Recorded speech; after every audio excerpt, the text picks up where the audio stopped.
दोस्तों, brain and memory power motivation के महाकोश के एपिसोड नंबर 8 में मैं दिनेश मेहरा आप सभी का स्वागत करता हूं। दोस्तों, music is moonlight in the gloomy night of life. संगीत जीवन की अंधेरी रात में चांदनी के उजाले के समान कार्य करती है। दोस्तों, एक बार अकबर तानसेन से कहते हैं, तानसेन मैं नहीं मानता कि तुम जैसा संगीतकार कोई भूतकाल में हुआ है या भविष्य काल में होगा। अकबर की बात सुन के तानसेन ये कहते हैं, महाराज आप भूत और भविष्य की बात करते हो, वर्तमान में मेरे गुरु हरिदास अभी जिंदा है। अकबर तानसेन से कहते हैं, तानसेन आप ये इसलिए बोल रहे हैं क्योंकि इसमें आपके गुरु का प्रभाव है। आप अपने गुरु का सम्मान करते हैं, आदर करते हैं, इसलिए उनके सम्मान में आप ये बोल रहे हैं कि मेरे गुरु जैसा संगीतकार इस दुनिया में नहीं है। तो तानसेन ने कहा, नहीं महाराज ऐसी कोई बात नहीं है, मैं आपसे जो बोल रहा हूं बिल्कुल सत्य है। तो उनकी ये बात सुनकर अकबर तानसेन को ये कहते हैं, तो आपके गुरु को हमारे दरबार में गाने के लिए आमंत्रित करिए।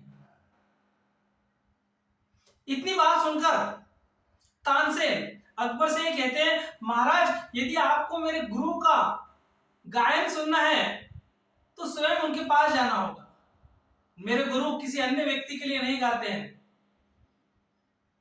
वैसे हम सभी जानते हैं अकबर कला प्रेमी थे, उनको कला से बड़ा प्रेम था, इसलिए वह तानसेन की बात पर राजी हो गए और उनके गुरु के यहां जाकर संगीत सुनने के लिए राजी हो गए। तानसेन और अकबर गुरु हरिदास से मिलने की तैयारी करने के लिए जाते हैं और जाते हैं और उनके घर के पास जैसे पहुंचते हैं, घर के बरामदे में तानसेन उनको रोक देते हैं और तानसेन ये कहते हैं, महाराज यदि आपको मेरे गुरु का गायन सुनना है तो आपको यही बरामदे में इंतजार करना पड़ेगा। महाराज अकबर कहते, ये क्या बात हुई तानसेन, तुम्हारे गुरु को जाकर बोलना कि सम्राट अकबर आए हैं उनका संगीत सुनने। तो तानसेन ये बोलते हैं, महाराज मैं अपने गुरु को आदेश नहीं दे सकता, मैं अपने गुरु का सम्मान करता हूं, मान करता हूं, आदर करता हूं, इसलिए मैं अपने गुरु को आदेश नहीं दे सकता हूं। महाराज यदि आपको उनका संगीत सुनना है तो आपको यही बरामदे में इंतजार करना पड़ेगा। अकबर तानसेन की बात पर राजी हो जाते हैं और उनके संगीत का, उनके गायन का इंतजार करते हैं। घंटों तक अकबर और तानसेन खड़े रहते हैं और मध्य रात्रि में उनके गुरु, तानसेन के गुरु संगीत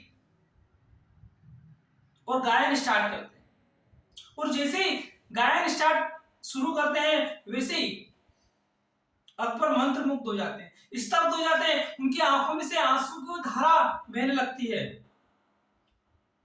तानसेन के गुरु हरिदास का जो संगीत है उनको पूर्णतः मंत्रमुग्ध कर देता है और उनके एक एक स्वर उनके अंतकरण में विराजित हो जाते हैं। अकबर तानसेन की उनकी बात से सहमत हो जाते हैं। तानसेन तुमने सही कहा था, तुम्हारे गुरु का कोई मुकाबला नहीं है। लेकिन तानसेन मैं यह संगीत या गायन आपके गुरु के पास जाकर सुनना चाहता हूं।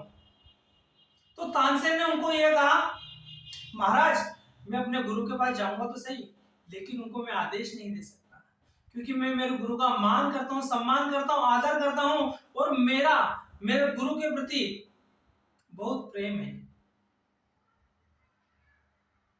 अकबर और तानसेन गुरु हरिदास के पास जाते हैं।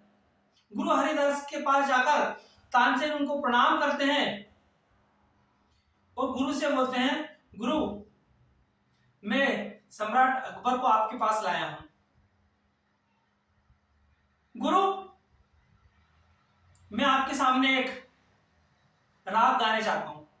बहुत दिनों से आपसे मुझे मिलने की इच्छा थी लेकिन किसी कारणवश में नहीं मिल पाया। तानसेन तानपुरा उठाते हैं और जानबूझकर दोस्तों गलत राग छेड़ देते हैं।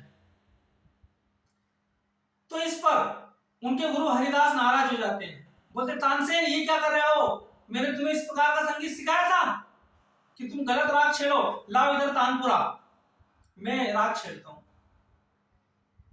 उनके गुरु पुनः स्वरों की लहरी के साथ, स्वर लहरी के साथ बहुत ही सुंदर गायन प्रस्तुत करते हैं, जिससे अकबर और तानसेन दोनों मंत्रमुग्ध हो जाते हैं।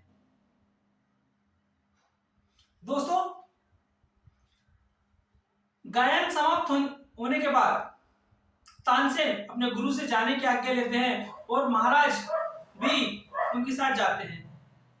रास्ते में जाते जाते दोनों आपस में बात करते हैं और अकबर तानसेन से कहते हैं, तानसेन तुम्हारे गुरु का कोई मुकाबला नहीं है, ये तो मैंने देख लिया, लेकिन तुम भी ऐसा गा सकते हो, तुम भी यदि प्रयास करो तो तुम्हारे अंदर भी तुम्हारे गुरु से अच्छी प्रतिभा आ सकती है। तानसेन अकबर से कहते हैं, महाराज बात प्रतिभा या प्रयास की नहीं है, बात है स्वयं के लिए कोई कार्य करना। या महाराज मैं तो केवल आपकी जी हजूरी के लिए गाता हूं और आपके रुपयों के लिए गाता हूं, लेकिन महाराज जो मेरे गुरु है, मेरे गुरु केवल अपने लिए गाते हैं, पूरे ब्रह्मांड के लिए गाते हैं और ईश्वर के लिए गाते हैं, तो उनका मुझसे कोई मुकाबला नहीं हो सकता। दोस्तों इतिहास गवाह है, आज तक जिस भी व्यक्ति ने स्वयं के लिए कोई कार्य किया है, स्वयं के मस्ती में डूबने के लिए कोई कार्य किया है, ईश्वर के लिए कोई कार्य किया है और समर्पित भाव से कार्य किया है, उसका कोई अभी तक मुकाबला नहीं। दोस्तों मेरा कहने का तात्पर्य यह है इस कहानी के माध्यम से कि हम जीवन में कुछ भी करें, केवल एक लक्ष्य निर्धारित करें और लक्ष्य निर्धारित करके उस दिशा में आगे बढ़ जाए। किसी महान व्यक्ति ने बहुत अच्छी बात करी है, यदि हमें 1000 मील की यात्रा तैयार करने है तो हमें एक कदम से स्टार्ट करना होगा। हमें सभी चीजों में महारत हासिल नहीं करना है दोस्तों, जिस चीज में हमारा इंटरेस्ट है उस चीज में हमें महारत हासिल करना है और उसमें इतनी प्रैक्टिस, इतना अभ्यास करना है जिससे उस कार्य से हमें सभी लोग जाने पहचाने। दोस्तों हमें जीवन में सभी चीज सीखना चाहिए, लेकिन एक्सपर्टाइज केवल एक चीज में करना चाहिए जिससे हमें दुनिया में लोग उस नाम से, उस काम से हमें जाने। दोस्तों व्यक्ति अपने नाम से कम काम से ज्यादा जाना चाहता है।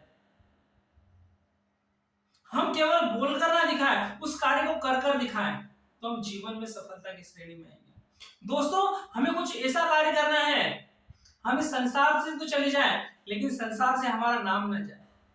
तो दोस्तों बात प्रतिभा, प्रयास और निरंतर प्रयास की। हम कोई भी कार्य करते हैं तो पूरे समर्पित भाव से करें, स्वयं के लिए करें, अपनी मस्ती के लिए करें, लेकिन हाँ इस बीच हमारी इस जर्नी में जिन जिन व्यक्तियों ने हमारा साथ दिया है उनके प्रति भी धन्यवाद का भाव हमेशा रखें। तो थैंक यू सो मच दोस्तों। इस कहानी से आपको क्या शिक्षा मिली आप मुझे कमेंट बॉक्स में लिखकर बता सकते हैं, और यदि आपको स्टोरी अच्छी लगी तो आप कमेंट करके मुझे बताइए और इस चैनल को लाइक, सब्सक्राइब और अपने दोस्तों के साथ शेयर करें। थैंक यू दोस्तों, आपने मुझे सुना।